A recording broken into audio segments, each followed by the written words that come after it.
Alam mo, wala nang patutunguhan ang usapang ito.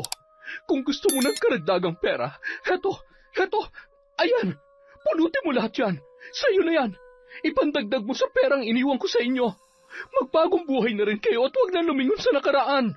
Isipin niyo ang future niyo. Gamitin niyo ang perang yan para sa inyong kinabukasan. Ganito na ba talaga kayo, Nay? Ipapaligaw niyo na lang sa akin tong pera na parang ako ang pinakamababang uri ng nilalang sa mundo? Kaya niyo talagang gawin to sa sarili niyong anak? Ano pa bang gusto mo? Gusto mo pati alahas ko ibigay ko na rin sa'yo? Hindi ko po kailangan to, Nay. Kayo ang kailangan ko para makumpleto ng pamilya natin. Kaya sige na po, umuwi na kayo sa amin. Hindi ko na kayo babalikan. Maganda na ang buhay ko ngayon. Hindi na ako babalik sa basurang lugar na yon. Halika na nga, Carlito. Baka mahuli pa tayo sa meeting natin. Pasensya ka na, Iha. Nagdesisyon na ang nanay mo. Respetuhin mo na lang kung talagang mahal mo siya. Sige, magpakasaya kayo. Magpasaya ka lang dyan, Nay. Balang araw, lalapit ka rin sa amin. Babalik ka rin kapag naghihirap ka na ulit. At ikaw naman, Mayor, napakasama mo. Hindi pa ba kayo nakontento sa mga lupang kinurakot nyo ng pamilya nyo? Pati ba naman nanay ko kukunin nyo rin sa amin? Mga walang hiya kayo. Darating din ang karma ninyo. Taon 2018, Mindanao. Maingat na tinatahak ng mag-inang Monica at Valeria ang masukal na daan ng kakahuyan habang bitbit ang kanilang mga bayong at bilao. Katatapos lamang nilang magtinda sa bayan na mahigit kalahating oras ang layo mula sa kanila kung lalakarin. Nang makarating na sila sa kanilang bahay, agad na inilapag ni Monica ang mga bitbit nila sa lamesa, habang ang ina naman niya ang nagsara sa mga bintana at pintuan. Agad siyang nilapitan ng 4 niyang maliliit na kapatid, nagtatanong kung may natira pa raw ba sa kanilang mga itinitinda. Kinuha ni Monica ang mga nalabing kakanin at isa-isa yung ipinamahagi sa kanyang mga kapatid. Marami pang natira sa bilao, kaya kinuha na rin niya ang mga ito at inayos. Nay, ang dami pa palang natira. Anong gagawin natin dito? Yung iba kainin na lamang natin mamaya para hindi masayang. Hindi na rin pwede bukas yan dahil masisira na. Sige po, Nay. Bibilangin ko lang itong benta natin. Pagkatapos magbilang ni Monica, pinuntahan niya sa kwarto ang ina, na kasalukuyan namang nagtutupi ng mga damit. Nay, 300 lang ang benta natin ngayong araw. Kulang na kulang pa ito para sa pambili ng mga sangkap na gagamitin natin bukas. May mga natirang sangkap pa naman dyan sa kusina, hindi ba? Gamitin pa natin yon para hindi masayang. Ang kaso lang po, Nay, baka hindi na po yun umabot sa isang araw.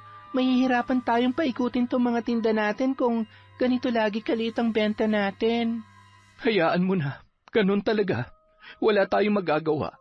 Ipagdasal mo na lang na sana bukas makarami tayo ng customer. Siguro po, dapat lumipat na tayo ng pwesto para kasing hindi gaano mabili ron sa pinupwestohan natin lagi eh.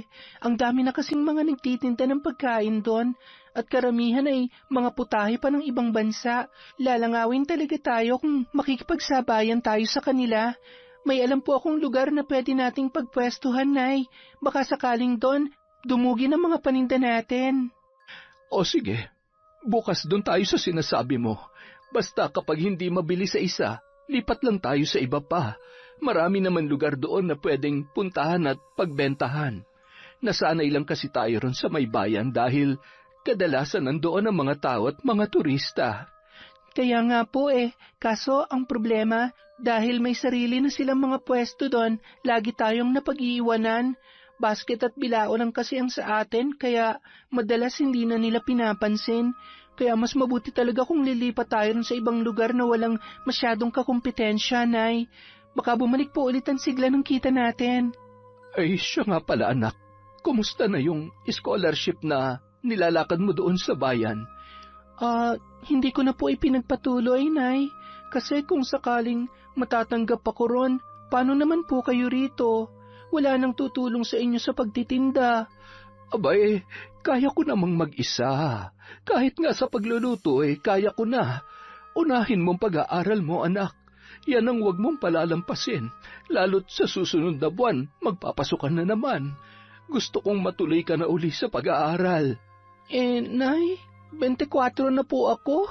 Masyado na po yata ako matanda para mag-aral pa. Sa ganitong edad, halos lahat ng tao nakatapos na. Ano ka ba naman?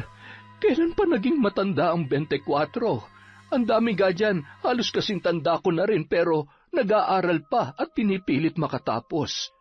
Alam ko namang gusto mong makatulong sa akin, pero kung gusto mo talaga akong matulungan hanggang sa hinaharap, dapat asikasuhin mo ang pag-aaral mo. Yun na lang ang pangarap ko sa iyo, ang makatapos sa pag-aaral, anak. Alam ko naman po yun, Nay. Kaya lang, paano na po ang sakit niyo sa puso? Baka mamaya, bigla kayong sumpungin, wala kayong kasama. Mukhang magaling naman na ako Ilang buwan na akong walang nararamdaman sa katawan ko. Kahit na po, Nay, hindi natin masasabi kung kailan ulit kayo susumpungin. Ang mahalaga, dapat lagi kayo may kasama. Kaya hayaan niyo na po ako. Sasamahan ko po kayo hanggat hindi tayo nakakapagpatingin sa doktor at nabibigyan ng gamot yan. Kapag talagang okay na kayo, doon ko na uli lalakarin ang scholarship ko sa bayan. Pangako po yan. Maraming salamat ha, Monica. Lagi mo pa rin akong iniisip kahit malaki ka na. Ano ka ba naman, Nay? Natural, lagi kitang iisipin. Hanggang sa pagtanda ko at hanggang nabubuhay ka, hindi ako titigil sa kakaisip sa inyo. Tayo na nga lang dalawang magkasama Yung mga kapatid ko, maliliit pa at hindi pa bukas ang kamalayan sa mundo. Tayong dalawa lang ang magtutulungan dito, Nay. O siya, sige na. Ilatag mo ng banigat ang mga unan para makahiga ng mga kapatid mo. Baka inaantok na ang mga yan. Opo, sige po, Nay. Kinabukasan, habang naghahalo ng mga sangkap si Valeria, saglit na lumabas si Monica para kunin ang iba pa nilang kagamitan. Tuwing ganitong oras, niluluto nila ang lahat ng mga ibebenta. Para pagsapit ng tanghali hanggang gabi, doon na sila maglalako sa bayan para maghanap buhay. Habang dinadampot ni Monica ang ilang kawa at mga panghalo, isang lalaki ang biglang sumulpot sa kung saan. Nakasakay ito sa isang bisikleta. Nagulat siya nang makitang si Jericho, ang lalaki, ang matalik niyang kaibigan na tagabayan. Uy, Jericho! Magandang umaga! Buti na padalaw ka. Ito na pala yung bagong bisikleta ko na binili sa akin ni Kuya. Ang ganda, no? Wow, ang ganda nga. At ang laki pala. Siguro ang mahal-mahal niyan. Ngayon, hindi na ako mahihirapang pumunta rito sa inyo dahil meron na akong bike. Lagi na kitang madadalaw dito. Nako, salamat naman. Nakauwi na bang kuya mo? Oo nung isang araw lang. Tapos kahapon, binili niya agad tong bike na gusto ko. Grabe, ang swerte mo ha. Meron kayong balikbayan sa bahay ngayon. Ano, tapos na ba kayo magluto? Anong oras kayo aalis? Sabay na kayo sa akin. Ako na magdadala ng ibang mga paninda ninyo. Tamang-tama, may basket din tong bike ko. Tapos, pwede ka ring umangkas dito sa likod. Nako, siguro sa susunod na lang. Wala kasing makakasama si nanay sa paglalakad Baka biglang atakihin yon, lalo na malayo ang lalakarin namin. Ay, oo nga pala. Sige, next time ka na lang siguro umangkas kapag may libre ka ng oras. Sige. Matagal pa kami rito Nagluluto pa lang kasi kami. Mamayang tanghali pa kami makakaalis. Ganun ba? O sige, mauna na ako. Binisita lang talaga kita rito para masubukan ko rin tong bike ko. Salamat, Jericho ha. Ingat sa pagbalik sa bayan. Pagkaalis ng lalaki, doon na niya ipinasok sa loob ang mga kawa at panghalo na kinuha niya. Pagkatapos ay tumulong siyang muli sa ina sa paghahalo ng mga sangkap. Pagpunta nila sa bayan, lumipat nga sa ibang pwesto ang mag-ina at doon nila inilatag ang kanilang mga paninda.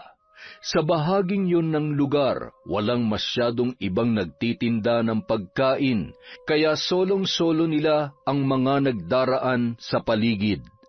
Hindi ganoon karami ang tao, pero marami-rami pa rin ang nakakapansin sa kanilang mga paninda, kaya mayroon na ring nagsisibili. Habang inaasikaso ni Valeria ang ibang mga customer, nakafocus naman si Monica sa sarili niyang pwesto. Isang matandang babae ang lumapit sa kanya. Makaluma ang kasuotan nito, may mga diamante sa ulo, may hawak na pulang payong at may pagkamaputla ang muka.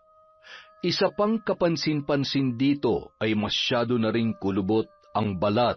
Hindi niya maiwasang kilabutan tuwing makikita ang mga buto at ugat nitong halos tumatagos na sa maninipis nitong balat. Kung nasa malayo lamang yon, mapagkakamalan niya itong multo o babaylan dahil sa suot at porma ng matanda. Ha, pabili nga ako ng 3 suman at 5 tamales. Heto po, Lola. Ibabalot ko na po. Masarap bang pagkakaluto nito? Ay, opo. Tamang-tama. Bagong luto lang po yan. Kanina lang namin ginawa, kaya nga yung iba medyo mainit-init pa. Ay, sige. Salamat. Salamat din po. Pagkatapos makaalis ng matanda, agad niyang binilang at inilagay sa maliit niyang bag ang perang ibinayad nito. Gulat na gulat naman ang kanyang ina habang nakatitig sa matanda. Bakit, Nay? Ano nangyari sa inyo? Bakit parang nakakita kayo ng multo dyan? Kilala mo ba kung sino yung bumili sa'yo, anak? Hindi po. Bakit po? Kakilala niyo po ba yon? Hindi mo ba alam? Si Tandang Berna yung napagbentahan mo, yung mambabarang sa Baryo Tulisan. Ano po? Mambabarang? Bakit mo pinagbilhan yon, anak? Tapos nagkatinginan pa kayo sa mata. Siguradong matatandaan niya ang itsura mo. Baka kung anong gawin niya sa'yo. Ano naman po ang gagawin niya sa akin? Kahit naman sabihin nating mambabarang nga siya, wala naman po akong ginagawa sa kanya. Bakit niya naman po ako sasaktan porket nakita niya ang mata ko?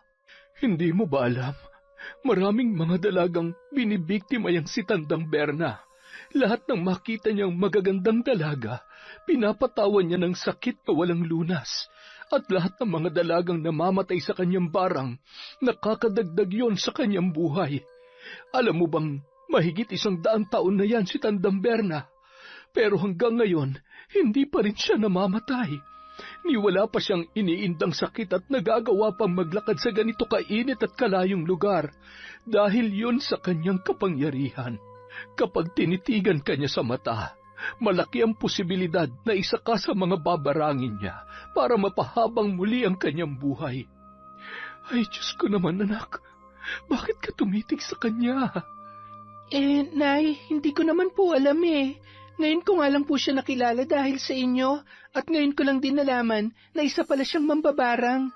Wala rin naman kayong nabanggit tungkol sa kanya at hindi rin siya nababanggit ng mga kakilala ko dito sa bayan. Paano ko naman malalaman na ganun pala siya? Alangan naman itaboy ko siya dito kanina, customer din siya. Sayang din yun ibabayad niya sa atin.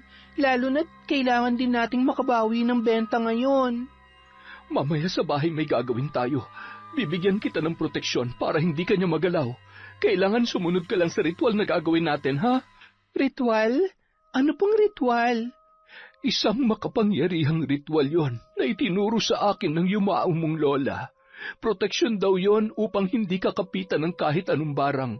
Pero kailangan, magawa natin yon habang wala pa siyang nagagawa sa'yo. Kaya kailangan nating umuwi na maaga mamaya.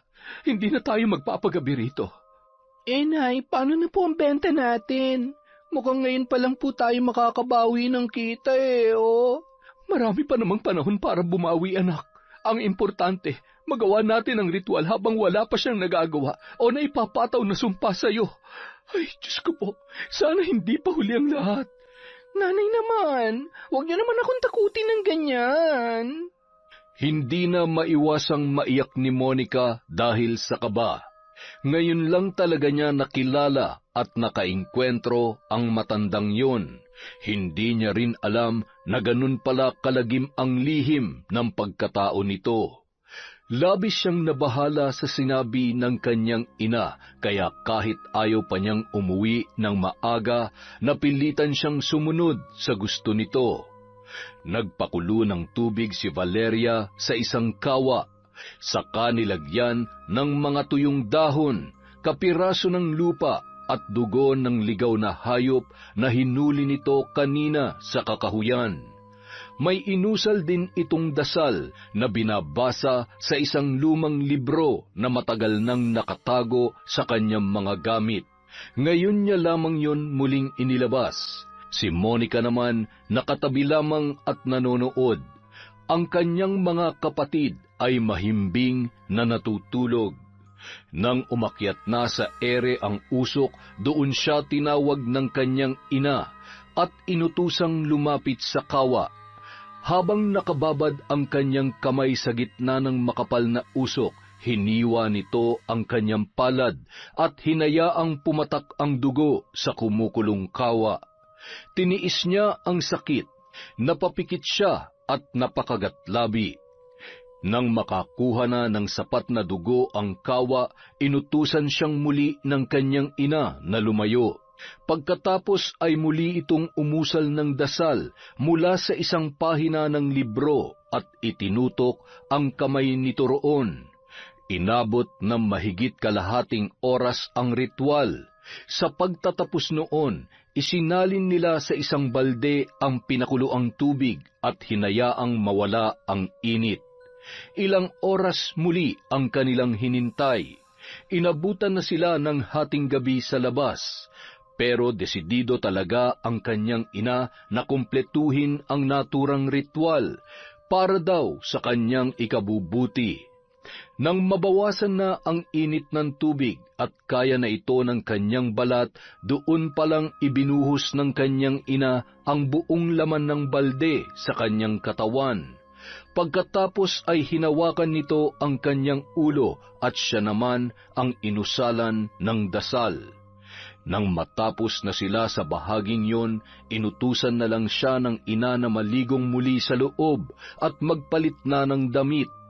Tapos na raw ang naturang ritual at maaari na silang matulog ng mahimbing dahil hindi na siya tatablan ng anumang itim na kapangyarihan na nagbabadya sa paligid. Kinabukasan, mag-isa lang na nagtitinda si Monica sa bayan. May importanteng lakad daw kasi ang kanyang ina na kailangan nitong asikasuhin. Kaya ang kasama niya sa araw na yon ay ang kanyang kaibigan na si Jericho. Saan nga ulit nagpunta yung nanay mo? Sabi niya may lalakarin daw siyang importante. Hindi naman sinabi kung saang lugar. Buti hindi mo siya sinamahan ngayon. Yan na nga eh. Ayaw niya talagang magpasama. Ilang beses ko na siyang pinilit kanina. Sabi niya, mga kaedad niya lang daw ang pwede ron. Paano kung bigla siyang sumpungin? Mas mabuti talaga na lagi siyang may kasama eh. Kaso kanina, nagpumilit talagang umalis mag-isa. Wala na akong nagawa. Sa kalagitnaan ng kanilang pag-uusap, biglang natanaw ni Monica sa di kalayuan si Tandang Berna. Naglalakad itong muli habang may bitbit na 2 bayong. Nakangisi pa ito na tila maganda ang araw. Uy, Jericho, tingnan mo yun oh. Alin? Ayun, yung matandang may bayong. Si Tandang Berna yun, diba? Ha? Sino? Hindi mo rin pala siya kilala? Ako rin dati hindi. Kailan ko lang nalaman ang tungkol sa kanya dahil kay nanay. Bakit? Sino ba yung matandang yun? Sabi kasi ni nanay, mambabarang daw yan at puro mga dalaga lang ang binibiktima niya. Binibigyan niya raw ng sakit o sumpa yung mga dalagang matipuhan niya. Tapos sa oras na mamatay sila, madadagdagan lalo yung buhay niya. Kaya hindi siya namamatay kahit sobrang tanda na. Talaga ba? Nakakatakot naman pala yan. Nung nakaraan bumilihin sa amin at ako napagbilhan niya. Kaya nga sobrang takot na takot si nanay. Ha? Nasaan pa kasing... Ayun nga, oo. Nakatayo lang siya doon sa may pwesto ng mga itlog at hotdog. Nag-abang yata ng tricycle. Hindi ko talaga makita, Monica. Asan dyan? Sino dyan? Sigurado ka? Pero wala nang ibang tao sa pwesto na yun kundi siya lang. Sigurado kang wala kang nakikita. Oo, kanina pa ako nakatingin sa pwesto na yan. Pero wala talaga akong nakikitang matanda. Ayun ayun. Gumalaw siya. Naglakad na siya. Papunta siya ngayon sa tulay. Walang ibang tao sa tulay ngayon. Siya pa lang ang dadaan. Nakikita mo na? Hindi pa rin eh. Ang nakikita ko lang ay yung mga tricycle driver na nakaparada sa tabi ng tulay. Pero taong naglalakad, wala talaga akong makita, Monica. Ayun, may isang babae na may kasamang 2 bata ang umakyat sa tulay. Nasa likod lang sila ng matanda. Yung nanay na may mga kasamang bata, nakikita ko. Pero yung matandang sinasabi mo, na nasa harapan nila, wala naman talaga eh. Ano? Ibig sabihin, ako lang ang nakakakita sa kanya? Nako, Monica, hindi kaya yan din yung naririnig ko dati sa mga magulang ko? Ano yun? Anong kwento yun? Parang may narinig kasi ako sa kanila dati na may misteryosong hukluban daw na gumagala rito sa bayan natin. Nagpapakita lang daw siya sa mga babae. Wala raw kahit sinong lalaki nakakakita sa kanya. Kahit daw magpabukas pa sila ng third eye. Hindi kaya yung hukluban na yon at yung mambabarang na sinasabi mo ay iisa? Sigurado ka? May nabanggit silang ganun sa'yo? Isang hukluban na sa babae lang nagpapakita? Oo, sabi mo kasi matandang babae nakikita mo. Ano ba mga hukluban? Hindi ba't matatanda rin? Kaya naisip ko lang na baka iisa lang sila. Grabe, kailangan malaman ni nanay to. Ano kaya meron at bakit ako lang o kami mga babae lang ang nakakakita sa kanya? Pati kasi si nanay nakita siya nung bumili sa akin eh. Pero wala siya nabanggit na sa mga babae lang siya nagpapakita. Grabe, umagang-umaga natatakot tuloy ako. Paano pa ako niyan makakauwi sa amin mamayang gabi? Hating gabi na nang makauwi si Valeria sa kanilang tahanan. Kahit inaantok, matyagang hinintay ni Monica ang pagdating ng kanyang ina. Oh, anak, bakit gising ka pa? Ang mga kapatid mo? Pinatulog ko na po sila, Nay, kanina pa po. Oh, bakit ikaw hindi ka pa natutulog? Hindi mo na sana ako hinintay dahil talagang gagabihin ako. Siyempre, nag-aalala po ako sa inyo. Baka kasi bigla kayong sumpungin ng inyong sakit. Mahirap na at walang tutulong sa inyo. Kaya nagpapabalik-balik talaga ako rito sa labas. Nako, pasensya ka na anak ha. Napaghintay pa kita. Sige, pasok na tayo sa loob at nang makapagpahinga na tayo. Saan po pala kayo galing, Nay? Bakit sobrang tagal niyo yata? Ay, wala. May nilakad lamang akong importante. Bagong pagkakakitaan. Kaso hindi pa sigurado kung matatanggap ako. Babalikan ko pa sa susunod na mga araw. Bagong pagkakakitaan? Talaga po, Nay? Pwede rin ba akong sumama dyan? Ay, nako, hindi pwede anak. Para lang sa aming matatanda ito. Saka, mas mabuti siguro kung ang aasikasuhin mo ay yung scholarship mo ron sa bayan. Di ba yun naman lagi ang bilin ko sa'yo? Nay, parang tinatamad na ako mag-aral eh. Kasi isipin mo na lang, kaya lang naman nag-aaral ang isang tao para magkatrabaho, di ba? Ako, sa tingin ko hindi ko na kailangan yon dahil kaya ko na rin naman magtrabaho. Bakit pa ako mag-aaral kung ngayon pa lang nakakapaghanap buhay na ako? Alam mo anak, mas mabuti pa rin na makapagtapos ka dahil magiging maliit lamang ang oportunidad mo kung hindi ka mag-aaral.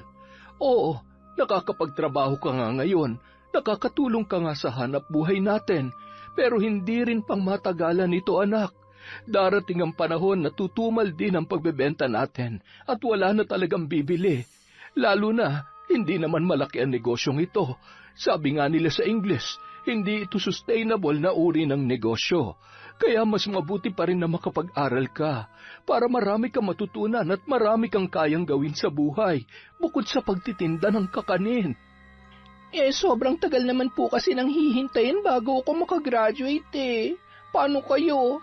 Kapag pumapasok na ako, maiiwan na kayo mag-isa rito. Sabi ko naman sa'yo, huwag mong intindihin masyadong kalagayan ko. Ayos naman na ako anak.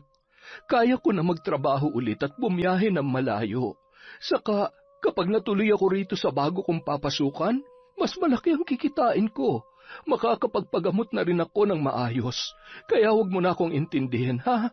Mas isipin mo ang sarili mo ngayon. Yun ay kung gusto mo talagang makatulong sa akin. Ay, sige na nga po.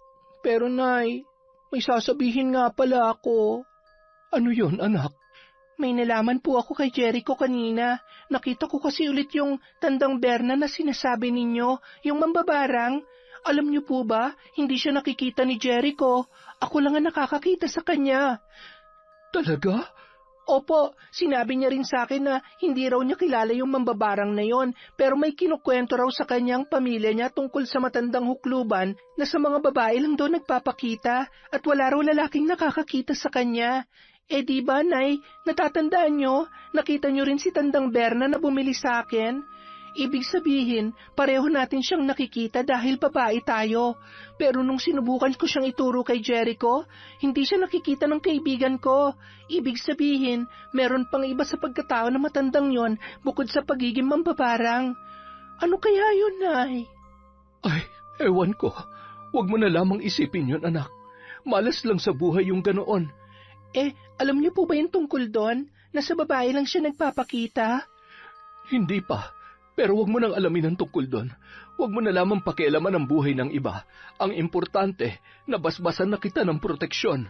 Magdasal ka na lang palagi at umiwas sa mga ganyang usapin, ha? Hindi na nakasagot pa si Monica. Medyo naninibago siya sa inaasta ng kanyang ina. Dati kasi, pagdating sa ganitong usapin, ay labis ito nag-aalala para sa kanya. Pero ngayon, parang wala na itong ganang pag-usapan yon at tila wala na rin itong pakialam sa bagong impormasyon na kanyang nalaman. Inisip niya na baka pagod lamang talaga ang kanyang ina at gusto na rin na magpahinga. Nang mga sumunod na araw, lalo pang napadalas ang pag-alis ng kanyang ina at kadalasan ay gabi na itong nakakauwi. Tuwing magtatanong siya, ang lagi nitong idinadahilan ay tungkol daw sa bagong trabaho na kanyang pinapasukan. Tuwing babanggitin naman niya ang tungkol sa mambabarang na si Tandang Berna, lagi nitong iniiba ang usapan. Hindi niya maintindihan kung bakit bigla na lang itong umiiwas doon at tila hindi na ito nag-aalala para sa kanya. Lalo't madalas pa naman niyang makita ngayon ang matandang hukluban sa bayan. Dahil nga sa lagi niya itong nakikitang naglalakad kung saan-saan, ibig sabihin ay batid din ng matanda na nakikita niya ito. Tila sinasadya nitong magpakita sa kanya sa hindi malamang kadahilanan. At tuwing ituturo niya naman ito kay Jericho, laging hindi nakikita ng lalaki ang matandang babae. Hindi niya na tuloy maiwasang kilabutan tuwing matatagpuan muli yon sa bayan. Isang araw, ang nanay naman niya ang mag-isang nagtinda sa bayan. Inutusan siya nitong lakarin ang scholarship niya, kaya naman isinama niya si Jericho sa kanyang lakad. Mga bandang hapon na nang sila ay makabalik sa bayan, dumiretso sila agad sa pwesto ng kanyang ina. Ngunit sa di kalayuan, nakita niyang may kausap ito, isang matangkad na lalaking nakaputing uniforme.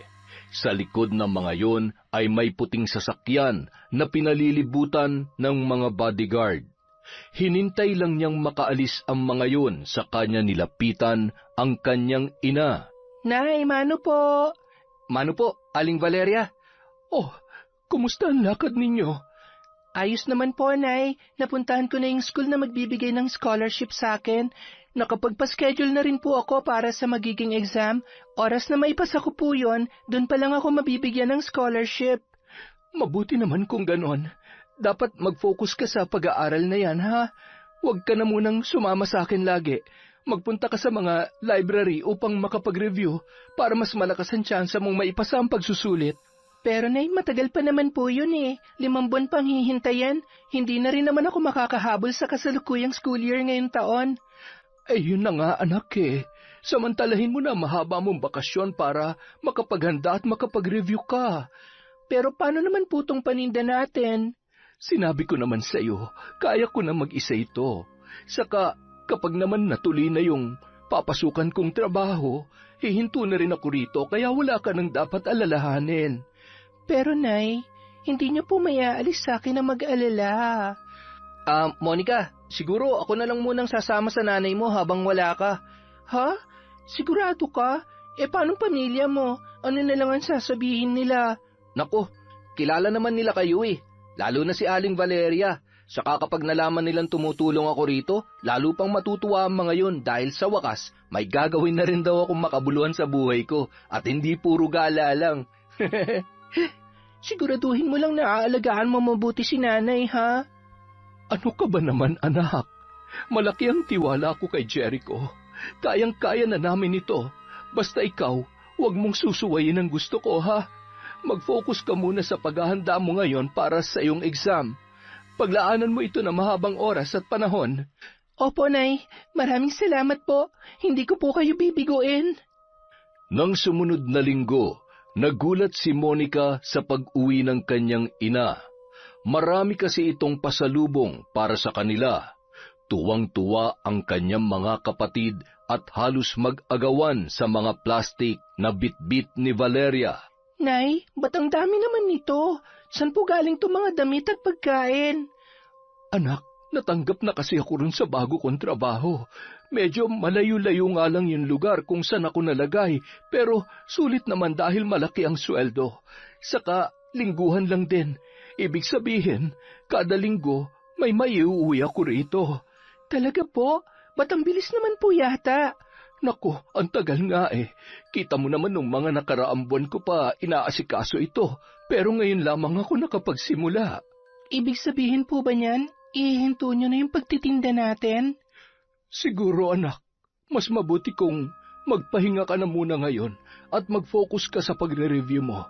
Huwag ka na magtinda bukas. Hindi na natin kailangang bumilad sa araw para magtiis sa kakarampot na kita. Ngayong may trabaho na ako, mas mabubuhay na tayo ng maayos dito. Masaya po ako para sa inyo, Nay. Kaso medyo nakakalungkot lang din dahil iiwanan na pala natin ang pagtitinda. Mamimiss ko ang pagluluto natin araw-araw. Ako rin naman, anak. Pero di hamak na mas maganda ito, hindi ba? Mas mabubuhay tayo rito. Bukod sa makakaahon na tayo sa hirap, makapagpapagamot na rin ako ng maayos. Mabibigyan ng matinong mga gamot, kaya hindi mo na rin kailangan mag-alala sa akin. Lalo na kapag naglalakbay tayo sa bayan. Isipin mo na lang, tapos na ang paghihirap natin. Kaso nga lang po, palagi na kayong mapapalayo sa amin. Tuwing gabi na lang namin kayo makikita. Hindi gaya dati, araw-araw tayong magkakasama. Ganon talaga. Minsan, may mga pagkakataon na kailangan mo ring mahiwalay at mapalayo sa magulang mo para matuto kang mamuhay mag-isa at tumayo sa sarili mong mga paa. Saka hindi naman ako mawawala eh. Gaya nga ng sabi mo, araw-araw pa rin ako makakauwi rito. Hayaan niyo po, Nay. Mag-aaral ako ng mabuti para kapag nakapagtrabaho na ako, kayo naman ang magpapahinga. Ay, huwag mo munang isipin yan. Basta magpakasaya ka lang sa kung anong meron ka ngayon. Hindi lahat ng bata ay katulad mong nabibigyan ng ganitong pagkakataon. Kaya sulitin mo ang bawat sandali. Dahil kapag matanda ka na, baka magsisikat na isin mong bumalik sa dati. Sa ganito, kaya huwag ka magmamadali sa buhay, anak. Maglibang ka lang hanggat maaari. Salamat po, Nay. Palagi niyo nalang pinapagaan ang loob ko. Sige po, tulungan ko na po kayo dyan. Makalipas ang 2 linggo, muli itong nag-uwi ng maraming pasalubong sa kanila. Pagkatapos may bahagi ang mga ito sa kanyang mga kapatid, niyaya siya ng ina na pumasok sa loob ng kwarto. Doon nito ipinakita sa kanya ang limpak-limpak na salaping nakalagay sa isang malaking maleta. Hala, Nay, saan po galing yan? Bakit sobrang dami naman po? Sweldo niyo po ba yan? Hindi, anak. Bigay lang ito ng amo ko. Sobrang bait kasi niya at nang malaman niyang sitwasyon natin, inabutan niya ako ng ganito kalaking tulong. Saka hindi lang akong binigyan niya nito, pati na rin yung mga katrabaho ko, lahat kami. Grabe naman, Nay. Ano po bang klaseng trabaho yan? Parang sobra naman yata ang amo ninyo at ganyan talaga siya kalaking mamigay ng pera? Hindi na importante yun, anak. Ang mahalagay makakabangon na tayo sa hirap. Kung tutuusin nga, pwede na tayong umalis sa liblib na lugar na ito eh. Kayang-kaya ko na kayong bigyan ng matino at malaking bahay. Salamat po, Nay. Pero parang hindi pa po ako handang umalis dito eh. Alam niyo namang dito rin nakalibing si tatay sa likod ng bahay natin. Ayoko pa rin pong malayo sa kanya. Naiintindihan ko. Kaya naman ilalaan ko na lang itong pera para sa iyo, anak. Para sa iyo lahat ito. Para sa akin po? Para ito sa pag-aaral mo. Kahit magkaroon ka na ng scholarship, sigurado kong marami ka pa rin namang magiging gastos sa ibang mga bagay, lalo na sa pagkain mo at sa pang-araw-araw mong buhay. Kaya naman inilaan ko talagang lahat ng ito para sa iyo. Para pagdating ng panahon, may sarili kang pera na magagamit mo sa lahat ng kailangan mo at para na rin sa mga kapatid mo. Kaya sana, alagaan mo ito mabuti ha. Gastusin mo sa tamang paraan at wag mo ring gugutumin ang iyong mga kapatid. Grabe naman po ito, Nay. Paano na po kayo? Bakit ibinibigay niyo lahat sa akin to? Anak, wala kang dapat ipag-alala sa akin. May sarili rin akong pera, basta para sa iyo lang talaga itong daladala ko. Kaya sana tanggapin mo na, at wag mo na lamang akong tanggihan. Sige po, hindi ko po ito tatanggihan, Nay. Pasensya na kayo. Nagulat lang talaga ako dahil sobrang biglaan po kasi nito eh. Alam nyo naman po na pangarap lang natin to dati, pero ngayon, nasa harapan na natin. Kaya nga burahin mo na sa isip mo ang lahat ng alalahanin. Tapos na ang problema natin. Wala ka ng ibang dapat isipin kundi ang pag-aaral at kinabukasan mo. At habang nandito pa ako, sana tanggapin mo lang lahat ng mga ibinibigay ko sa iyo dahil malaking tulong din to para sa landas na tatahakin mo at sa mga kapatid mo. Hindi ko po kayo bibigoin, Nay. Gagamitin ko po sa tama ang perang ito, Nay. Pangako po yan. Maraming salamat, anak. Sige, balikan mo na mga kapatid mo sa sala. Magliligpit lang muna ako rito, ha? Sige po, Nay. Maraming salamat po ulit. Pagkatapos niyang yumakap sa ina, lumabas na siya ng silid at bumalik na sa kanyang mga kapatid na nagkakasiyahan pa rin sa sala. Hindi na niya nakita ang pagpatak ng luha ni Valeria habang pinagmamasdan ang perang ibinigay sa kanya. Nang sumunod na linggo, maagang umuwi ang kanyang ina kasama si Jericho. May bitbit ang mga ito na mga bagong appliances gaya ng electric fan, rice cooker, washing machine, flat screen TV at iba pa. Gulat na gulat si Monica nang makita ang mga yun, habang ang kanyang mga kapatid naman ay tuwang-tuwa at nagtatalunan pa sa sala. Nay, saan niyo ho nakuha ang mga yan? Nakuha ko lang sa trabaho, anak. May naganap kasing palaro sa kumpanya namin. Nagkataon na akong may pinakamaraming nabunot, kaya heto lahat yun. Talaga po? Grabe naman, ang swerte-swerte niyo naman, Nay. Oo, grabe talaga, Monica. Sunod-sunod ang swerteng dumarating sa inyo ngayon.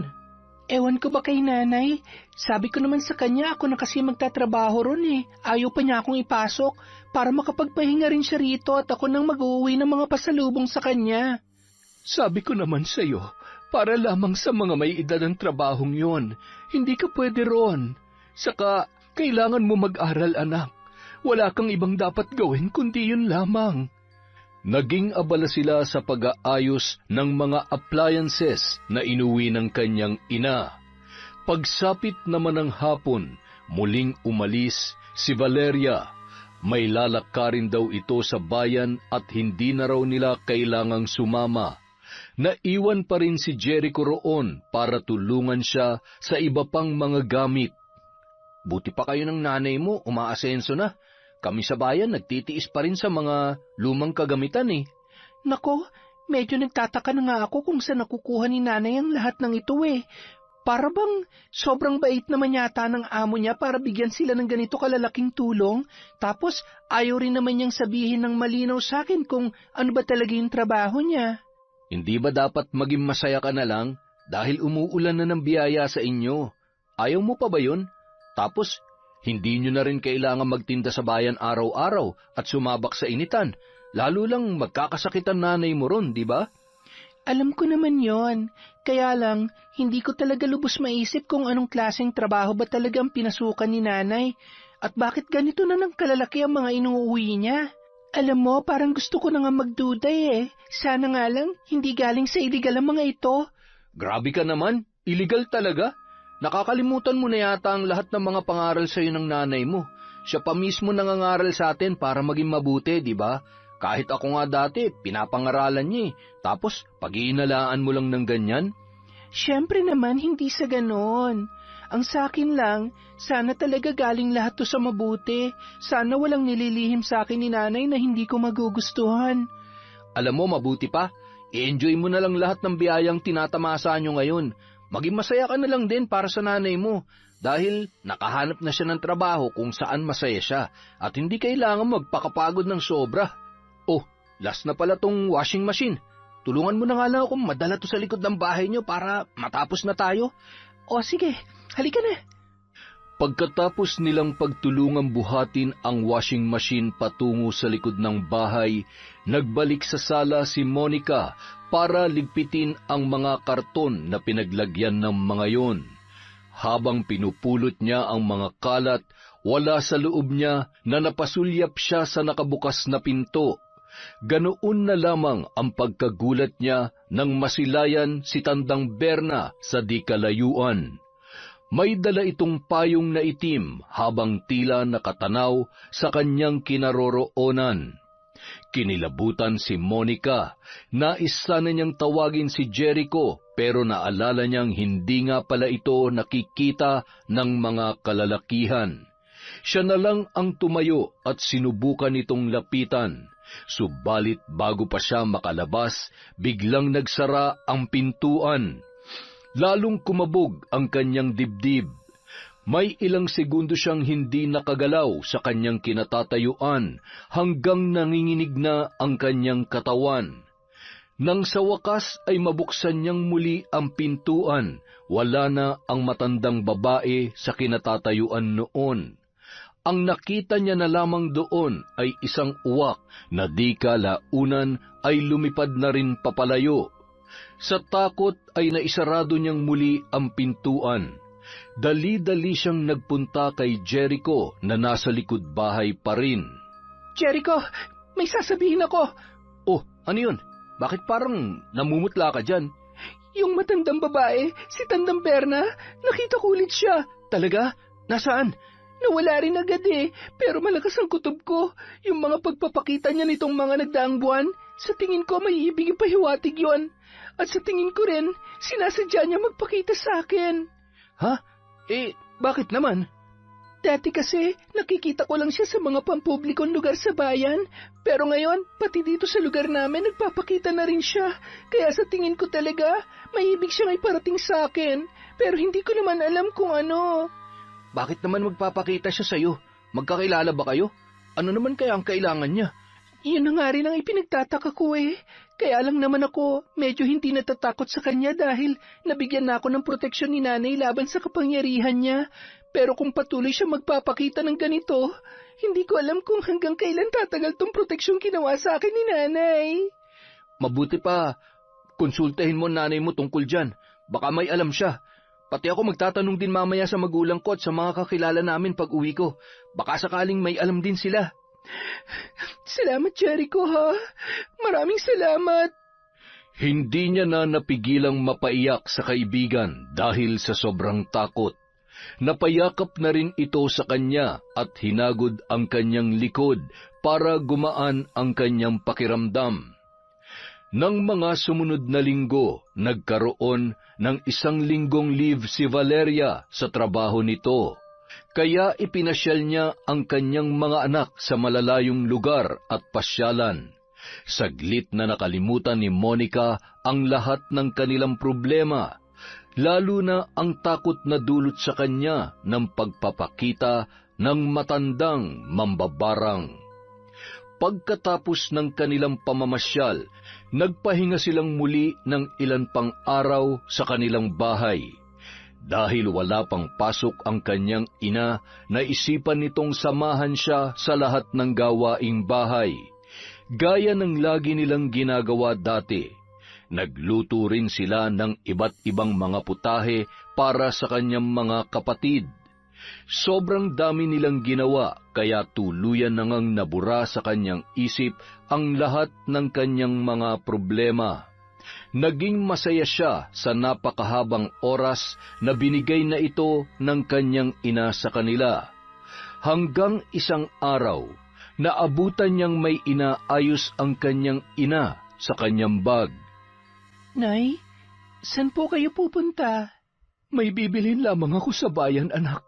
Yun palang almusal nyo. Nandoon na sa lamesa. Kumain na lang kayo paggising ng mga kapatid mo, ha? Kailan po pala kayo ulit papasok, Nay? Parang ang tagal na nang naging bakasyon nyo, ha? Sa susunod na linggo na rin. Kaya alagaan mo na mabuti ang mga kapatid mo, ha? Huwag mo silang pababayaan. Ikaw rin, huwag mong tatalikuran yung pagre-review mo. Kailangan mo yon para mas kumanda pa ang kinabukasan mo. Siyempre naman po, Nay. Hinding-hindi ko kinakalimutan ang sarili ko, lalo na mga kapatid ko. Pero teka, masyado na pong mainit ang sinag ng araw sa labas. Gusto niyo bang samahan ko na kayo? Hindi na, anak. Kita mo naman, maayos na ako, di ba? Kaya ko na maglakad mag-isa at hindi na rin problema sa akin ang bumabad sa init. Sige na, kumain ka na muna bago pa lumamig ang mga niluto ko para sa inyo. Anong oras po kayo babalik, Nay? Magpapatulong sana ako sa lulutuin ko mamaya para din sa mga kapatid ko. Ay, baka mga hapon na. Medyo matatagalan kasi ang lalakarin ko. Basta huwag mong pababayaan tong bahay, ha? At alagaan mo rin na mabuti ang perang ibinigay ko sa'yo. Huwag mong gagastusin sa hindi importante. At balang araw, pwede mo ring palawakin pa ang gusto mo. Bakit ganyan po kayo magsalita? Para naman pong nagpapaalam kayo at hindi kayo babalik ng matagal. Pupunta lang naman kayo sa bayan. O siya, sige na. Aalis na ako. Ingat kayo lagi, ha? Huwag na huwag kayo mag-aaway. Sige po, Nay. Ingat po kayo. Yumakap ito sa kanya ng mahigpit at hinalikan siya sa noo. Pagkatapos ay muli nitong nilingon ang kanyang mga kapatid na nasa kwarto bago tuluyang lumabas ng bahay at lumisan. Ginawa ni Monica ang lahat ng gawaing bahay. Naglinis, naglaba, nagplantsa ng kanilang mga damit at ipinagluto na rin niya ang ina ng paborito nitong adobo para pag-uwi ay muli itong masurpresa sa kanila.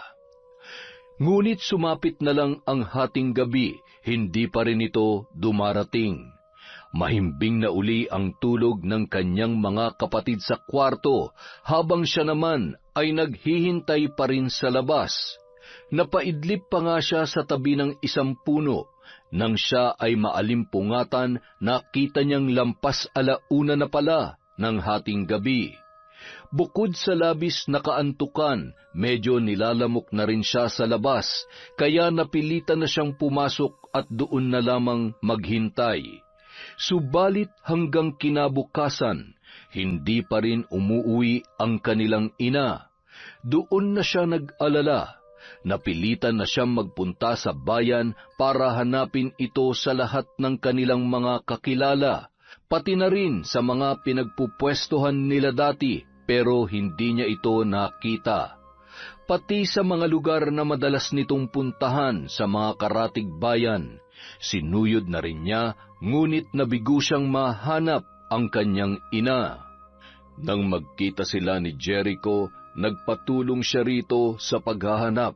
Ngunit makalipas ang ilang araw, ay nanatili silang bigo. Kahit ni katiting na bakas ni Valeria, ay wala silang matagpuan. Nasaan na kaya si Nanay? Bakit bigla na lamang siyang nawala? Ano ba kasi ang sabi niya sa'yo bago siya umalis? Ang sabi niya kasi may bibilhin lang siya at babalik din daw siya nung kinahapunan nun. Meron pa ba kayong ibang pinag-usapan bukod doon? Parang may sinabi siya sa akin eh. Naalala ko, sinabi niyang mahalin ko raw mga kapatid ko. wag daw kami mag-aaway. Tapos, ingatan ko raw ang perang ibinigay niya. Basta, ewan ko ba, nagbiro pa nga ako sa kanya nun eh. Sabi ko pa nga, kung magsalita siya parang nagpapaalam na siya.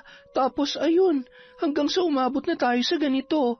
2 linggo na siyang nawawala. Hindi kaya yun na yung sign? Ano namang sign? Yung sinabi niyang yun. Baka yun na yung paraan ng pagpapaalam niya sa inyo.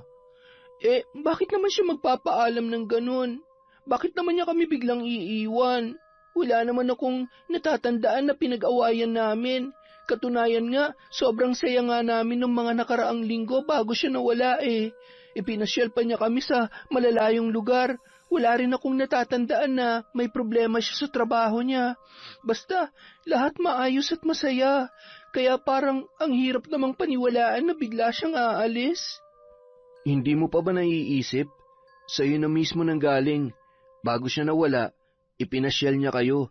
Tapos bigla ka pa niyang binigyan ng malaking pera nung nakaraang buwan.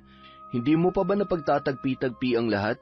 Baka yun ang pamamaraan ng nanay niyo ng pagpapaalam sa inyo. Baka matagal niya na talagang plano ito pero hindi lang niya masabi sa'yo. Kaya siguro binigyan niya kayo ng malaking pera para may magamit kayo at hindi maghirap kapag nawala na siya. Eh, bakit niya nga gagawin to? Wala naman akong natatandaan na problema niya eh. Malay ba natin, hindi natin hawak ang isip ng ibang tao. Kahit sarili mo pang pamilya, Monica. Hindi natin alam ang tumatakbo sa isip ng nanay mo at kung ano talagang pinagdadaanan niya. Basta, ito lang ang malinaw para sa akin. Ginawa niya itong lahat para sa inyo dahil hindi niya kaya magpaalam at sabihin ang totoong dahilan kung bakit siya umalis.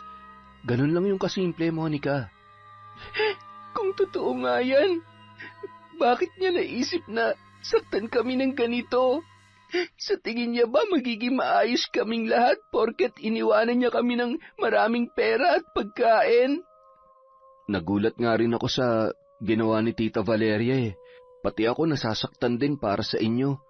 Ang hirap dalhin sa dibdib ang isang taong biglang nawala at ayaw na magpakita. Ni hindi mo alam kung saan o paano ka maghahanap.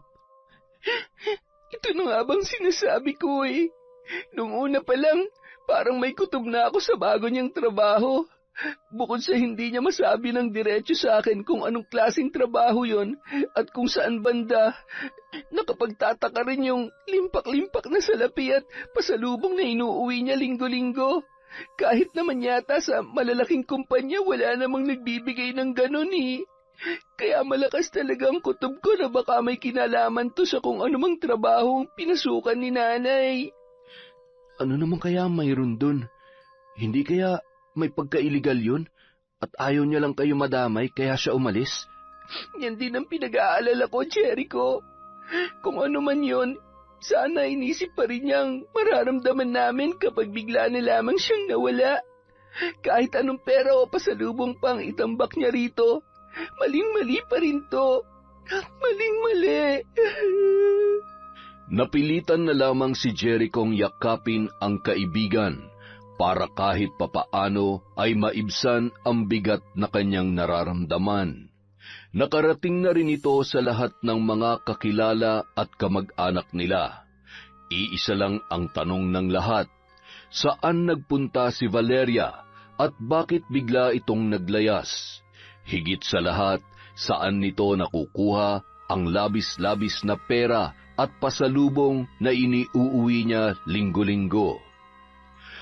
Makalipas ang 1 taon, nakapasok na si Monica sa eskwelahan kung saan siya nakakuha ng scholarship.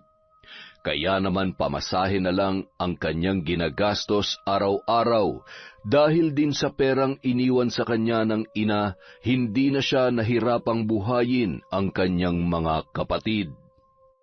Tuwing pumapasok si Monica at may panahon si Jericho, siya ang nagbabantay sa mga kapatid ng babae sa kanilang tahanan.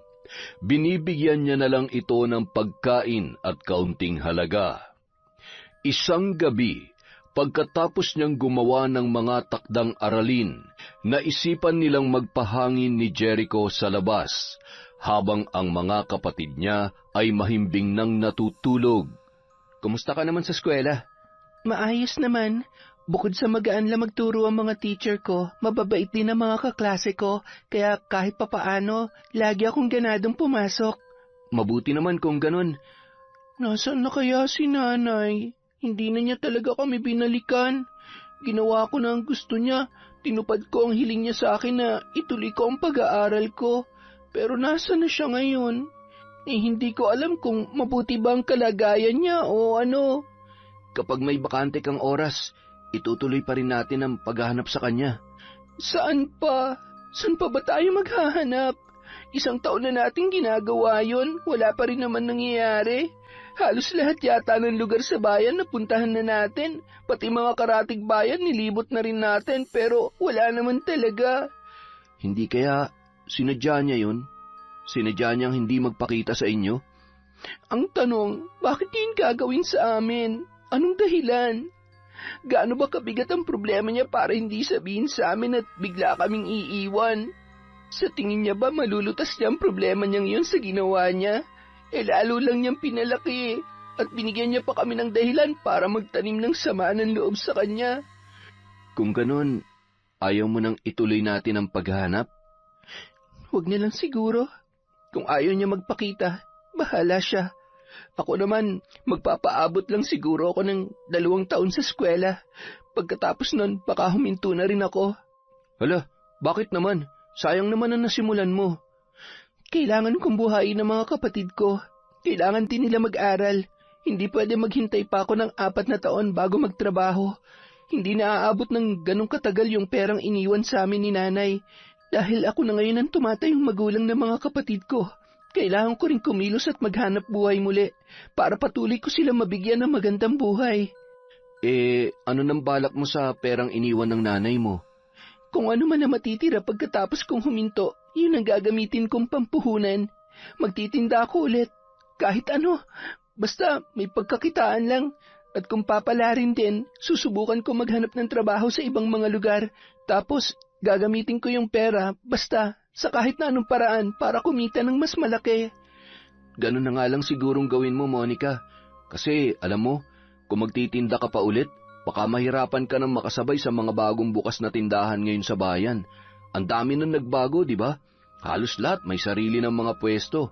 Wala nang mga vendor kagaya noon. Malaki ang tsansang masayang lang ang pera mo dun, lalo na kapag hindi ka na nakabenta tulad ng dati. Kaya doon na lang tayo sa pangalawang plano mo, yung pupunta sa malayong lugar para maghanap ng trabaho.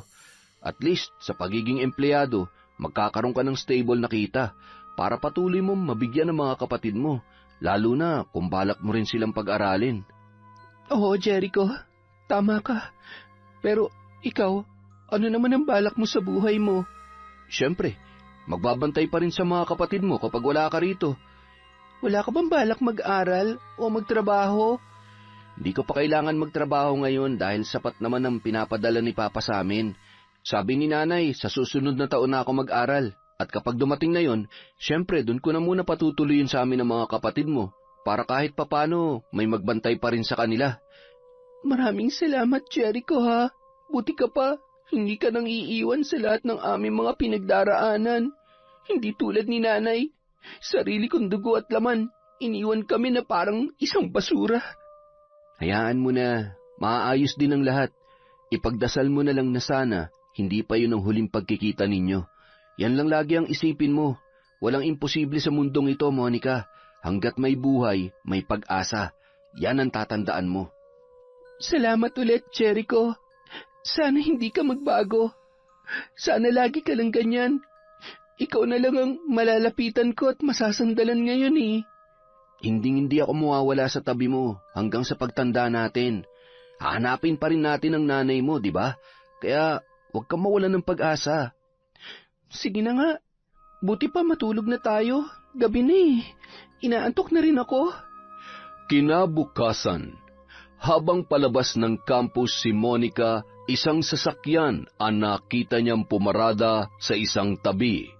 Hindi niya maiwasang mapatingin dito dahil napakaganda ng sasakyang yun. Pagbukas ng pinto ng kotse, unang lumabas ang isang lalaki. Ito ang mayor nilang si Carlito Bautista. Hindi siya makapaniwala na pag-aari pala yon ng kanilang mayor. Pero hindi na rin siya dapat magtaka. Noon pa man kasi, marami na siyang naririnig na kwento tungkol sa pamilya ng mayor, na isa raw sila sa pinakakurap sa bansa. Kaya talagang hindi na nakapagtataka na may ganito sila kamahal na sasakyan. Subalit ang labis na ikinagulat ni Monica ay ang sumunod na bumaba sa kotse. Walang iba kundi ang kanyang ina, si Valeria. Napamulagat pa siya at nagkusot ng mga mata, ngunit hindi siya maaaring linlangin ng kanyang paningin. Ito nga ang kanyang ina. Ibang-iba na kumpara nung huli niya yung makita. Napakagara ng pananamit at natuto na ring maglagay ng make-up sa muka. Kulot na ang buhok at may bitbit pang mamahalin na bag. Hindi niya napigilan ang sarili na lumapit sa mga yon. Nay? Nay, ikaw ba yan? Sino ka? Inay, ako po to. Si Monica. Ang anak niyo. Pasensya na. Nagkamali ka yata ng taong nilapitan, iha. Pero, Nay, alam ko pong ikaw yan. Ikaw si Nanay Valeria ko. Excuse me, iha. Kilala mo bang asawa ko? Ha? Asawa? Oo, asawa ko siya. Sa katunayan, may dadalawin lang ako rito sa school na to, kaya nandito kami. Ikaw, dito ka ba nag-aaral? Paano niyo po siya naging asawa? Matagal na pong biyuda ang nanay ko. Kami at ang mga kapatid ko lang po magkakasama sa dati naming tirahan. Sigurado ka bang siya ang nanay mo? Baka naman nagkakamali ka lang, iha. Hindi po ako pwede magkamali. Kahit anong damit pa ang suotin niya at kahit anong makeup pa niya, kilala ko po ang nanay ko. Siya si Valeria Montella. Siya po ang nanay ko. Iha, may pinagdadaanan ka ba sa buhay para mamalikmata ka ng ganyan? Hindi talaga namin alam ang sinasabi mo. Ganyan ka na ba talaga, Anay? Yan bang dahilan kaya mo kami iniwan? Para lang sa yaman na to? Para lang sa lalaking mayaman? Yan ba talagang rason mo sa pagtalikod mo sa sarili mong pamilya? Teka, bakit mo ako sinisigawan? Hindi ka ba nahihiya sa mga tao rito? Wala po akong pakialam sa sasabihin ng iba. Alam ng Diyos kung sino ka, kaya huwag mo yung itanggi sa sarili mo. Alam mong ikaw si Valeria at ikaw ang nanay ko. Kaya kung hindi pa po kayo aamin, talaga magkakapahiyaan tayo dito. Sige, oo na. Aaminin ko na. Ako nga ang nanay mo. Pero dati yon, hindi na ngayon. Kaya kalimutan mo na ang lahat. Nag-iwan ako sa iyo ng malaking pera kaya gamitin mo yon para makapagbagong buhay kayo. Ano? Ganun na lang ba talaga yon, Nay? Sa tingin niyo ganun lang kadali na kalimutan ng lahat? Alam niyo ba kung anong ginawa niyo? Hindi nga kayo nagpaalam sa amin bago kayo umalis. Binigla niyo kami. Pinaasa niyo kami. Pinagmukha niyo kaming tanga sa loob ng 1 taon nagkakahanap sa inyo. Bakit? Kung magpapaalam ba ako, may mangyayari ba? Papayag ba kayo? Hindi, di ba? Kukontrahin mo lang ako. At bakit naman po kasi kayo biglang aalis at mangiiwan? Sino ba matinong magulang na iiwan ng gano'n ng kanyang mga anak para lamang sa karangyaan? Hindi niyo man lang ba inisip ang pwedeng maging epekto sa amin ito? Lalo na sa mga kapatid ko na maliliit pa. Wala pa silang kamuwang-muwang. Kaya sila mas masasaktan dito sa ginawa niyo. Alam mo, wala nang patutunguhan ng usapang ito. Kung gusto mo ng karagdagang pera, heto, ayan. Pulutin mo lahat yan. Sa'yo na yan. Ipandagdag mo sa perang iniwan ko sa inyo. Magbagong buhay na rin kayo at huwag nang lumingon sa nakaraan. Isipin mo ang kinabukasan nyo. Gamitin nyo ang perang yan para gumanda ang inyong buhay. Ganito na ba talaga kayo, Nay? Ipapaligo nyo nilang sa akin ng perang to na parang akong pinakamababang uri ng nilalang sa mundo? Kaya nyo talagang gawin to sa sarili nyong anak? Ano pa bang gusto mo? Gusto mo pati alahas ko ibigay ko na rin sa'yo? Hindi ko po kailangan yan. Ang kailangan ko po kayo. Para makumpleto ng pamilya natin. Kaya sige na po, Nay. Umuwi na po kayo sa amin. Hindi ko na kayo babalikan. Maganda na ang buhay ko ngayon. Hindi na ako babalik sa basurang lugar na yon. Halika na, Carlito. Baka mahuli pa tayo sa meeting natin. Pasensya na, bata. Nagdesisyon na nanay mo. Kung talagang mahal mo siya, ang mabuti pa, respetuhin mo na lang. Sige, magpakasaya kayo. Magpakasaya ka lang dyan, Nay. Balang araw, lalapit ka rin sa amin. Babalik ka rin kapag naghihirap ka na ulit. At ikaw naman, Mayor, napakasama mo. Hindi pa ba kayo nakukontento sa mga lupang kinurakot ng pamilya nyo? Pati ba naman nanay ko, kukunin nyo rin sa amin? Mga walang hiya kayo. Darating din ang karma sa inyo. Pagka-uwi ni Monica sa bahay, agad siyang umiyak sa tabi ni Jericho. Halos hindi siya maawat ng lalaki sa paghagulhol, kaya hinintay na lang muna nitong humupa ang kanyang pag-iyak bago siya nito kinausap. Hindi ako makapaniwalang gagawin ni nanay sa akin yun. Hindi lang niya winasak ang puso ko. Dinurog niya pa ng pinong-pino. Hindi ko alam kung ano nagtulak sa kanya para magbago ng ganon. Monica, walang imposible sa pera. Lahat ng tao, kayang baguhin ng pera. Alam ko naman yun. Kaso hindi lang talaga ako makapaniwala na magbabago ng ganong kabilis si nanay. Ano ba nakita niya sa lalaking yon na nagmula sa pamilya ng mga kurap para ipagpalit kami ng mga kapatid ko? Alam mo na ang sagot dyan.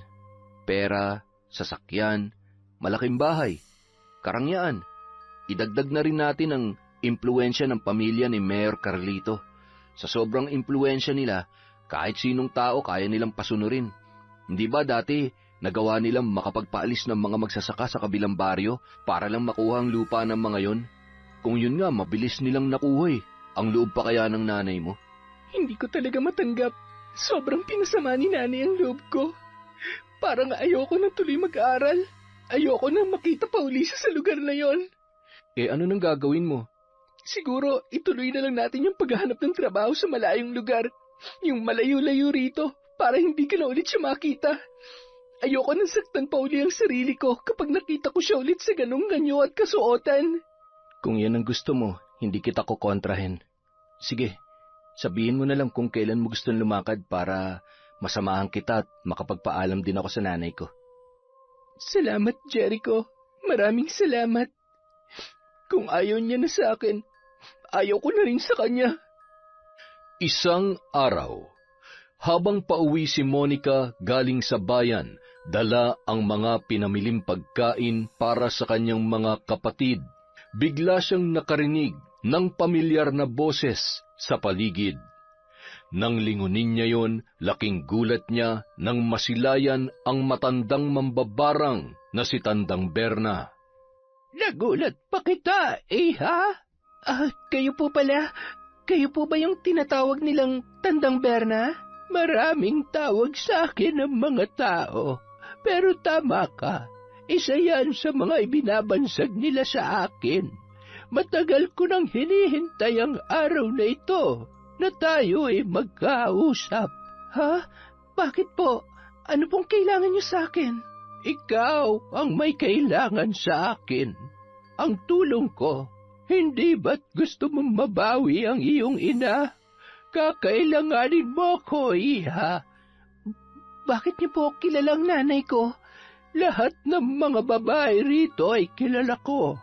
Marami na rin akong natulungan sa kanila. Kabilang na ang nanay mo nung wala ka pa sa mundong ito. Ano po? Paano niyo po siya natulungan? Hindi na ito maaalala pa ng iyong ina. Pero nung dalaga pa siya, meron siyang naging nobyo na mapang-abuso at tinangka siyang gahasain. Sa akin siya nun lumapit para gumanti sa lalaking yon. Ako nagbigay ng parusa sa kanya, kaya wala na siya ngayon sa mundo. Pero, ang sabi po sa akin ni nanay, isa raw po kayo mambabarang na nambibiktima ng mga dalagang katulad ko.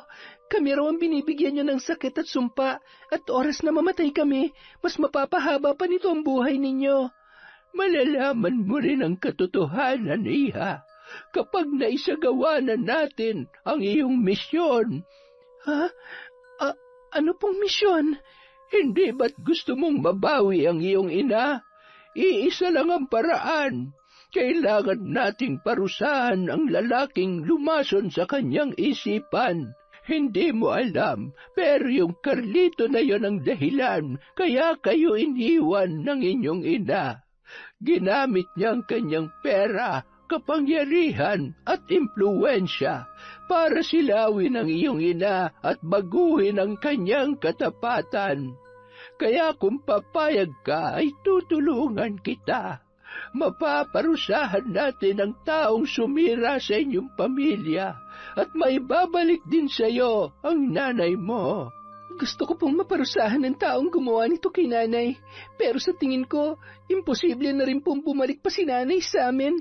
Kung nakita niyo lang kung paano niya ako ipagtabuyan, masyado na po siyang nasilaw sa pera.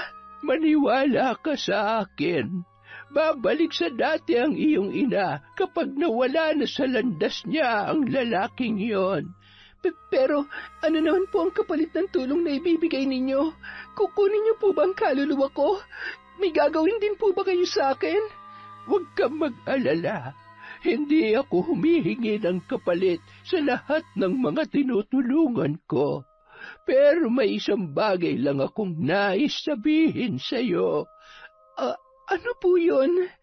Oras na mabigyan na natin ng parusa ang lalaking yon at makabalik na sa inyong piling ang nanay mo. Makakalimutan mo na ako gaya ng iba pang babae rito. Mawawala na sa iyong alaala ang lahat ng naging pag-uusap natin at ang tanging maaalala mo na lang ay ang huwad na katotohanang itatanim ko sa iyong isipan na ako'y isang nilalang na kinatatakutan at iniiwasan dito sa lugar. Nang sa ganon ay maprotektahan din ang aking pagkakakilanlan. Yan po bang dahilan kaya ibang sinabi sa akin ni nanay tungkol sa inyo? Dahil binura niyo rin po ang alaala niya at pinalitan ng pekeng alaala? Sa ganong paraan humahaba ang buhay ko, iha. Hanggat walang nakakakilala sa tunay kong pagkatao, mananatili ang katawang lupa ko rito sa mundo at patuloy na mahihigitan ang edad ng isang normal na tao. Tulungan niyo po ako maparusahan ng mayor namin na lumason sa isip ng nanay ko. Gusto ko na pong makapiling ulit si nanay. Kung ganon, sumama ka sa akin. Ipapakita ko sa iyo kung paano ko parusahan ang lahat ng nagbabanal-banalan at nang-aabuso sa mundong ito. Sa isang madilim na silid, nakita ni Monica kung paano isagawa ng matandang babae ang kakaibang uri ng pambabarang na ipinapataw nito sa kanyang mga binibiktima. Sa harap ng isang kandila, nag-usal ng dasal ang matanda sa lengguwaheng hindi niya maintindihan. Pagkatapos ay tinusok nito ng karayom ang isang daliri at pinatakan ng dugo ang hawak na kutsara. Itinapat nito ang kutsarang may dugo sa ibabaw ng kandila at nang magsimula na yung kumulo at bumula, ibinuhos niya ang dugo sa loob ng isang garapon na punong-puno ng mga patay na dahon at lupa. Makalipas ang ilang sandali, nagulat si Monica nang maglabas ng buhay na daga ang matanda. Malaking daga yun at lumilikha ng ingay habang nagpupumiglas sa kamay ni Tandang Berna. Bahagya siyang napayuko nang biglang hiwain ng matanda ang tiyan ng daga at hinayaang bumulwak ang sariwang dugo at laman. Pagkatapos ay hiningi nito sa kanya ang isang litrato ni Mayor Carlito na nakuha niya sa internet. Gamit ang pulang tinta, may isinulat si Tandang Berna sa likod ng litrato. Pagkatapos ay itinupi niya yon at isiniksik sa loob ng tiyan ng naturang daga. Pagkatapos ng ilang minutong pag-usal nito ng panibagong orasyon, isinilid niya ang daga sa loob ng garapon. May inilabas itong mga insekto mula sa isang garapon na mas maliit. Isinalin nito ang mga yon sa malaking garapon at hinayaang papakin ng mga ito ang katawan ng daga. Pagkatapos ay kinuha nito ang kandila at pinatakan din ang daga habang unti-unti na itong pinalilibutan ng mga insekto. Pagkasara ni Tandang Berna sa garapon, nagpasama ito sa kanya sa likod ng bahay at mula roon, inilibing nila sa lupa ang naturang garapon. Naglabas ng patalim ang matanda at hiniwa ang palad nito. Pagkatapos ay hinayaan pumatak ang dugo sa lupa habang patuloy sa pag-usal ng mga orasyon. Maya-maya, humarap na sa kanya ang matanda. Bilog na ang buwan, iha. Maaari ka nang umuwi sa inyo at matulog ng mahimbing, sapagkat simula bukas, magtatapos na ang iyong paghihirap. Sumunod na lamang sa kanyang sinabi si Monica kahit kinikilabutan pa rin siya sa bawat nakikita niya sa kanyang paligid.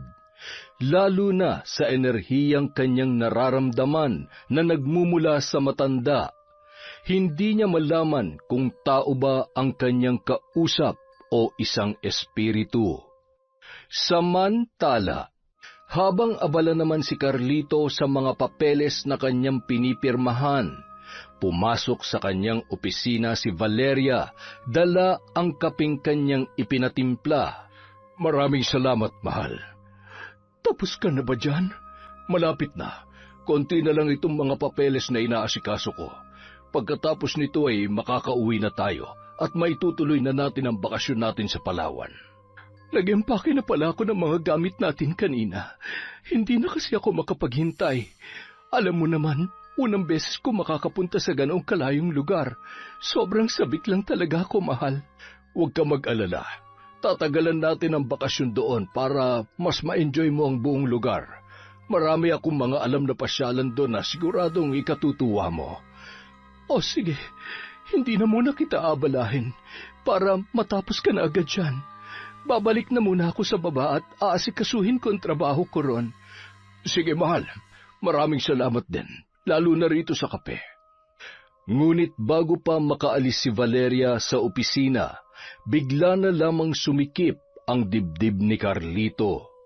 Tila nahihirapan itong huminga. Agad niya yung nilapitan at hinagod-hagod ang likod.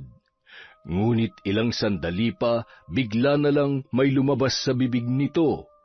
Isang malaki at matabang daga. Balot na balot yun ng sariwang dugo at malapot na laway. Kasunod noon ang sunod-sunod na pagsuka ng dugo ng lalaki. Napatras si Valeria at nagsisigaw. Agad siyang nagtawag ng tulong mula sa labas. Hanggang sa makarating sila sa ospital, panay ang iyak ni Valeria at ng pamilya ng lalaki. Kritikal daw ang lagay nito at kasalukuyan pang sinasalba ng mga doktor. Maya-maya, lumabas na ang doktor na sumuri sa lalaki. Ikinalulungkot ko pong sabihin pero hindi na po namin naisalba si Mayor Carlito. Marami pong dugo ang nawala sa kanya dahil sa pagsusuka niya kanina. Humihingi po kami ng paumanhin. Lumakas ang iyakan sa paligid. Si Valeria naman napaluhod na lamang habang hindi malaman ang gagawin. Hindi siya makaiyak dahil mas nangingibabaw sa kanya ang labis na gulat at sindak. Unang araw ng burol ni Mayor Carlito.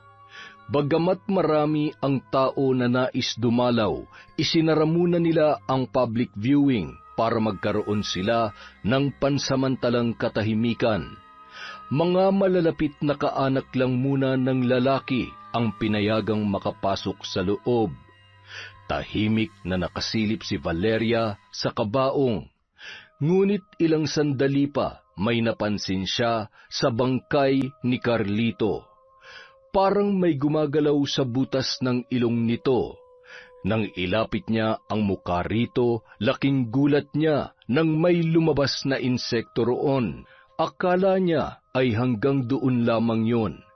Ngunit bago pa siya makagawa ng susunod na aksyon, sunod-sunod nang naglabasan ang mga insekto sa iba pang butas ng katawan ng lalaki, kabilang na ang tainga, bibig, ilong, at pati na rin sa mata. Nagsisigaw si Valeria, nakatawag pansin ng mga bisita ang kanyang boses, pati sila ay napalapit na sa kabaong. Ganoon na lamang ang pagkasindak nilang lahat nang makita ang pagkarami-raming insekto na nagkakagulo sa loob habang ang iba ay patuloy na lumalabas sa katawan ni Carlito. Sa isang iglap lang, binalot ng lagim at matitinding sigawan ang loob ng bahay. Makalipas ang 1 linggo, pagkalibing ni Carlito, kinausap ni Valeria ang mga magulang ng lalaki. Nagulat siya sa sinabi ng mga ito. Valeria, simula ngayon, makakaalis ka na sa bahay namin. Ano po yun? Bakit naman po? Patay na si Carlito. Wala nang dahilan para manatili ka pa rito. Lalo na't hindi naman talaga kayo kasal. Hindi kayo ganap na mag-asawa, kaya wala kang karapatan sa lahat ng yaman niya. Pero bakit naman po? Oo, hindi pa kami kasal ni Carlito, kasi nga nagpaplano pa lamang kami. Alam niyo namang sobrang naging abala siya sa pagiging public servant, kaya isinantabi muna niya ang plano naming kasal. Pero itutuloy din po namin yun kung hindi lang nangyari ito. Ngayon wala na siya. Hindi na matutuloy ang plano niyong yan kahit kailan. Kaya ang mabuti pa'y umalis ka na. Pero nagmahalan din po kami ni Carlito. Hindi naman pwedeng wala akong makuha kahit kaunti. Nakita mo na, kahit ikaw, pera lang din ang habol mo sa kanya. Kaya makakaalis ka na. Kalimutan mo na lahat ng utang na loob mo sa kanya. Hindi ka na namin sisingilin doon. Basta't umalis ka lang. At huwag ka nang babalik dito kung ayaw mong mademanda. Napaiyak na lamang si Valeria matapos siyang ipagtabuyan ng pamilya ni Carlito mula sa mansyon. Hindi siya naiyak dahil sa nangyari. Naiiyak siya dahil hindi niya na alam kung saan pa siya titira. Lalo't wala siyang mga kaanak. Sina Carlito na lamang talaga ang kanyang malalapitan. Pero ngayong ipinagtatabuyan na siya sa poder ng mga ito, saan na lamang kaya siya pupunta? Kanino pa siya lalapit? Isang umaga, tahimik na nagwawalis sa labas ng bahay si Monica. Nakahanda na ang mga gamit na dadalhin nila ni Jericho sa pag-alis. Naghihintay na lamang siya sa lalaki, kaya habang wala pa ito, naisipan niyang maglinis muna dahil matagal-tagal silang mawawala. Hanggang sa bigla siyang makarinig ng isang pamilyar na boses na tumawag sa kanya sa di kalayuan. Ganun na lamang ang kanyang pagkagulat nang kanya yung masilayan. Monica? Nanay? Nanay Valeria? Anak, Monica, sobrang namiss kita. Nay, ano po ito? Anong ginagawa niyo rito? Anak, pasensya ka na kung matagal akong nawala. Sana'y mapatawad mo ko. Pagkatapos nilang mag-usap at magkumustahan, pinapasok niya na ang kanyang ina sa loob para makita rin ang kanyang mga kapatid. Ilang minutong iyakan ang namagitan sa kanilang lahat bago muling nakapagsalita ang kanyang ina.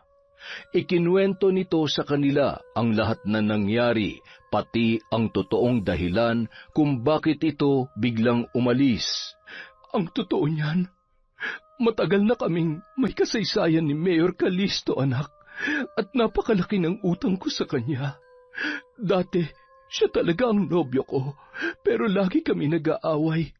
Halos hindi matapos ang pagtatalo namin. Dagdag pa yung masamang pag-uugali ng mga magulang niya. Kaya naman bago pa kami magtagal, iniwanan ko na agad siya at nagpakalayo-layo ako. Doon ko nakilala ang tatay mong si Ferrer. Pero hindi ako makapaniwala na kahit matagal na panahon na kaming nagkahiwalay, hinanap pa rin ako ni Carlito. Gusto niyang magkapalikan ulit kami at nung magkasakit ang kapatid ko, sinamantala niya ang pagkakataon. Siya ang gumastos sa ospital pati sa operasyon. Kaya nagkaroon patuloy ako ng utang sa kanya. At nang isilang ka, siya rin ang nagbigay sa akin ng kaunting tulong para mabuhay ka namin. Dahil noong mga panahong yun, nagkasakit naman ang tatay mo kaya hindi na siya makapagtrabaho. At nang mawala na si Ferrer, si Carlito pa rin ang sumagot sa lahat ng pagpapalibing. Hindi na ako nakatanggi ng mga panahong yon kasi walang-wala talaga tayo. Ang katunayan nga, pati yung puhunan na ginamit ko dati para makapagtinda tayo ay galing din sa kanya. Hanggang isang araw, bigla niya akong binalikan dito at nais niya raw ako maging asawa.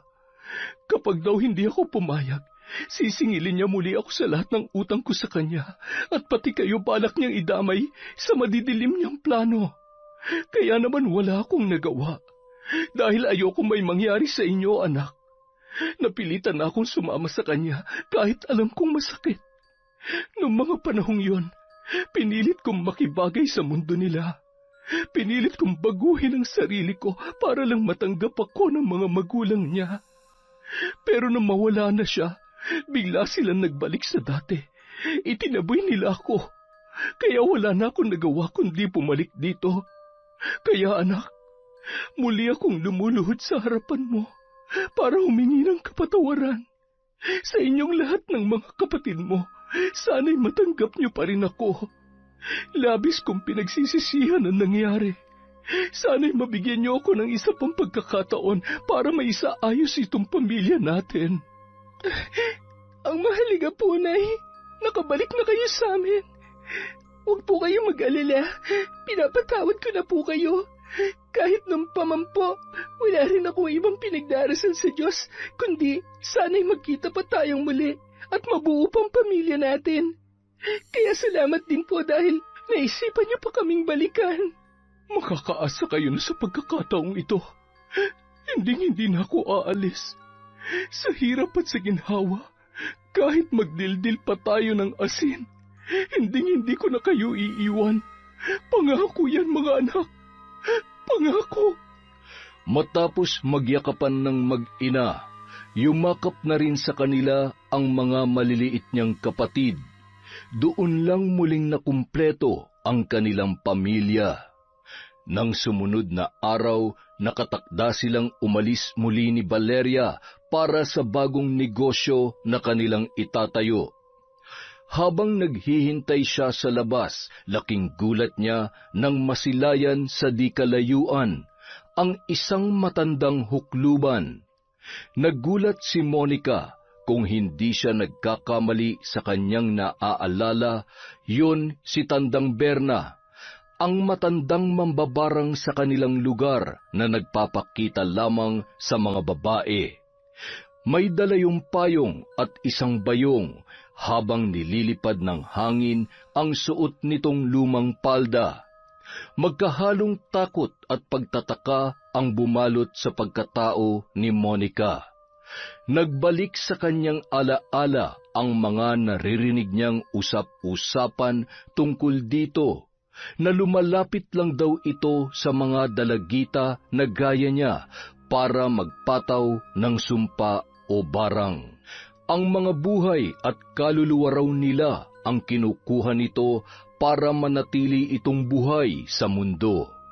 Kahit lagpas 100 taon na ang kanyang edad, yun lang ang tanging natatandaan ni Monica.